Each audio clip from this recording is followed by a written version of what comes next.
great about it. They did something good with the money. You realized it wasn't easy come. You worked hard for that easy come. When they say easy come, easy go, there's nothing easy about making money, especially when you work hard.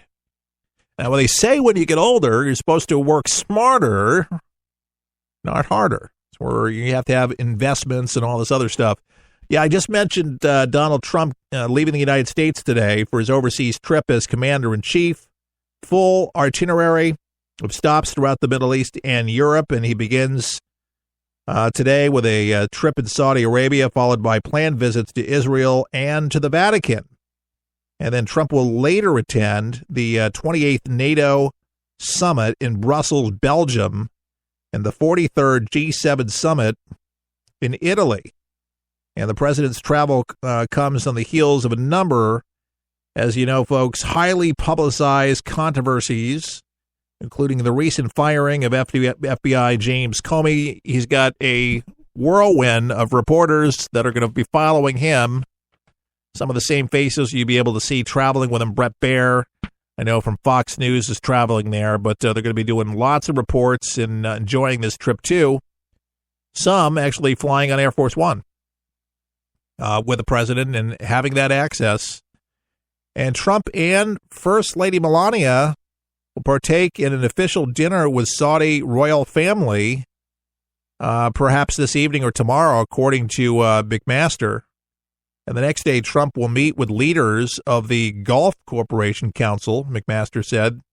That afternoon, Trump is slated to have lunch with leaders from dozens of Muslim countries. Will deliver an inspiring yet direct speech on the need to confront radical ideology. According to McMaster, Trump is also expected to then later participate in the inauguration of a new center intended to fight radicalism and promote moderation, as well as in a Twitter forum. So that's good news. Lots of good things happening, and we'll be obviously attuned to the news media to see what's going on. Very sad story. Some of you may have seen this on the internet about a young Mississippi boy, 6 years old. 3 Mississippi teens face capital murder charges in killing of a 6-year-old. They were arrested yesterday after hours of a 6-year-old boy who was found shot and dead in his mother's stolen car, and the suspects will be charged with capital murder, according to authorities. Madison County District Attorney Michael Gust announced at a news conference that the authorities plan to charge Byron McBride, Dee Allen Washington, and Dawn Wakefield in the deaths of the child. From what I understand, they stole the car, and this boy was in the car, and they just decided to open fire and killed the little boy. This breaks your heart, and of course, the family devastated. Evil in the world, it's there. Very, very sad, folks. By the way, a weird story, hard to believe, but only in America. The Iranian regime, they're operating illegal polling stations across the U.S.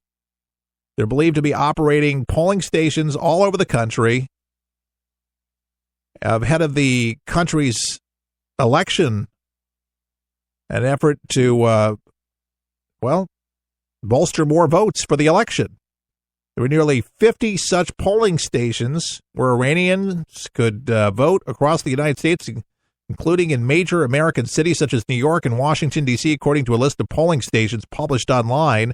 Iranian polling stations have already been shut down in Canada and are calling on Trump to take similar action, according to the White House petition created by Iranian dissident groups that call on President Trump to shut down illegal Iranian regime election sites in the U.S. Haven't heard anything on the television about that.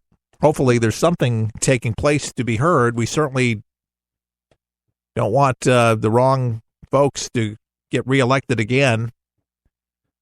But, only in America. My God. It almost, all states trying to get the Iranian votes here for the Iranians that are there. Vote here in America. For death to America. But we still want your votes, but we hate Americans. But if you're in America, we still want you to vote. I wonder if their perspective would change. I would have imagined their perspective would have to change living here. I mean, something would have to happen. Unless you just really moved here, vehemently hated America.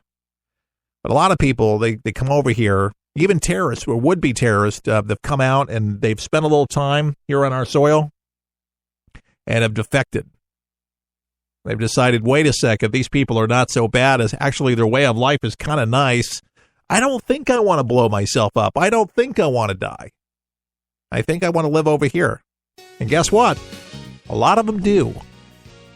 And then they help the country find these other would-be terrorists, and they go to work protecting us. And so many that actually do every single day. Ladies and gentlemen, we really appreciate you joining us today. Remember, For the People is 100% listener-supported. Your donations make a difference and will help us with our summer station campaign so we can reach out to more stations. So hopefully we'll be on that station that's not carrying it right now. Speaking of stations, if you love the station that you're listening to right now, thank him for caring for the people. And a great way to do that is doing business with the sponsors of this radio station. Our website is forthepeopleshow.com. That's forthepeopleshow.com. Like us on Facebook today and follow us and let us know what you think of the show each and every day. Have a great weekend. Keith Allen, For the People. All the best. May God bless.